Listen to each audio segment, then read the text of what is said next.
而家先啱收到個禮物。係得唔知Last two。阿神啦，阿童啦，William 啦，呢個好專業嘅香港小姐船魚啦，好努力喺度拍緊。拍隻手，好，我今日搞掂啦，我走啦，係咁先。唔係講笑，今集真係有啲難度。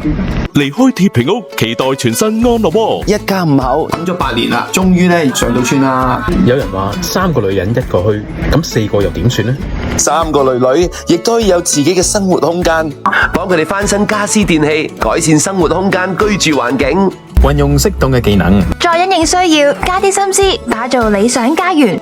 多謝晒你靚仔，真係好多謝晒啦！裝滿咗大咗，以後住得好啲，心情都靚啲。